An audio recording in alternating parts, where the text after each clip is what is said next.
Hi పిల్లలు, ఈరోజు మనం పాపడి పద్య పుస్తకం కథ ఏంటో తెలుసుకుందాం. మాంచాలవరం అనే గ్రామంలో పాపడు అని ఒక తోటమాలి ఉండేవాడు. పాపడు ఏపైన కూరలు పెంచడంలో ఎంతో ప్రావీణ్యుడు. వాడు తనకున్న కొద్దిపాటి భూమిలోనే చక్కగా ఎరువులు వేసి మడులు వేసి కాయగూరలు పండించి వాటిని మంచి ధరకు అమ్మి వచ్చిన డబ్బుతో తృప్తిపడి కాలక్షేపం చేస్తూ ఉండేవాడు. తాను పెంచే కాయగూరల మీద వాడికి ఎంత ప్రేమంటే తనకు నచ్చిన పెద్ద పెద్ద గుమ్మడికాయలు మొదలైన వాటికి వాడు ముద్దు పేర్లు కూడా పెట్టుకునేవాడు. ఆ గ్రామంలోనే గవరన్న అని మరొక తోటమాలి ఉండేవాడు. పాపడి పొలం కంటే గవరన్న పొలం పెద్దది కూడాను. అయినా గవరన్న ఎంతసేపు డబ్బు సంపాదించాలన్న దొక్తే తప్ప కూరలు పెంచడంలో కొంచెమైనా తెలివితేటలు కానీ ఓపిక కానీ ఉండేవి కావు. పాపడి కూరలకు వచ్చే ధర గవరన్నకు ఏనాడు పలికేది కాదు.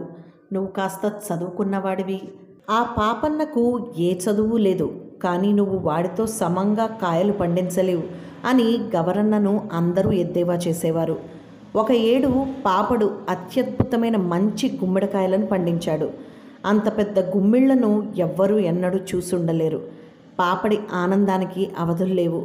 వాడు ఆ పళ్ళకి ఐరావతం, పానకం బిందె, మహాలక్ష్మి, పెద్దక్క, బంగారం అని రకరకాలుగా పేర్లు పెట్టుకున్నాడు. ఆ ఏడు ఇటువంటి పెద్దకాయలు 40 దాకా పాపడి పాదులకు కాశాయి. రేపు సంతనగా పాపడు తన తోటకు వెళ్ళి ఏ గుమ్మిడికాయలను కోసి తీసుకుపోవాలో గుర్తుపెట్టుకుని తెల్లవారుతూనే బండితో సహా రావడానికి నిర్ణయించుకుని ఇంటికి వెళ్ళాడు. ఆ రాత్రి పాపడికి నిద్ర పట్టలేదు. ఆ కాయలను తన చేతుల మీదుగా సంతలో అమ్మటం అంటే కనిపెంచిన కూతుళ్లను అత్తవారిళ్లకు పంపడమే అనిపించింది వాడికి. మర్నాడు తెల్లవారుతూనే లేచి బండి కట్టుకుని పాపడు తోటకు వెళ్ళాడు. గుమ్మడి పాదుల మధ్య వెళ్ళేటప్పటికీ పాపడి గుండె గుబుక్కుమన్నది. పెద్ద గుమ్మడికాయలు అన్నిటినీ ఎవరో కోసుకుపోయారు. పాపడికి మతిపోయినట్లయింది. పిచ్చివాడల్లే పాదుల మధ్య చాలాసేపు తిరిగాడు. తన గుమ్మడికాయలు కాజేసిన వాళ్లను తిట్టుకున్నాడు. అంతలో పాపడికొక ఆలోచన వచ్చింది. 1, 2 కాదు, 40 గుమ్మడికాయలు. ఎక్కడికి పోగలవు? పోతే సంతకే పోవాలి. వాటిని తను ఎక్కడున్నా గుర్తుపట్టగలడు. వెంటనే పాపడు బండి ఎక్కి సంతకు బయలుదేరాడు. 1 గంటలో అక్కడికి చేరి కాయగూరల దుకాణాలన్నీ చూడసాగాడు. ఒక దుకాణంలో వాడికి తన గుమ్మడికాయలన్నీ ఒక కుప్పలో కనిపించాయి. పాపడు చప్పున దుకాణం వాడి దగ్గరికి పోయి, ఇదే పని, దొంగ పని, నా గుమ్మిళ్లను కాచేసి నీ కొట్లో అమ్ముకోవడానికి పెడతావా అన్నాడు. దుకాణం వాడు ఆశ్చర్యపోయి, ఇవి నేను దొంగతనం చేయలేదు, మీ ఊరి గవరన్న ఈ పూటే నాకివి అమ్మి 10 రూపాయలు పట్టుకు వెళ్ళాడు అన్నాడు. గవరన్న ఇంకా తిరిగిపోలేదు, అవతల ఇంకో కొట్లో ఉన్నాడు అని పక్కనున్న వాళ్ళెవరో చెప్పారు. పాపడి వెంటనే సంతలో ఉండే అధికారి దగ్గరికి వెళ్ళి గవరన్న తన గుమ్మిడికాయలు తెచ్చి సంతలో అమ్మేశాడని ఫిర్యాదు చేశాడు. గవరన్నను నలుగురు కలిసి దుకాణానికి తెచ్చారు. ఈ గుమ్మిడికాయలు నీవేనని నీకెట్లా తెలుసు అని అధికారి పాపడిని అడిగాడు.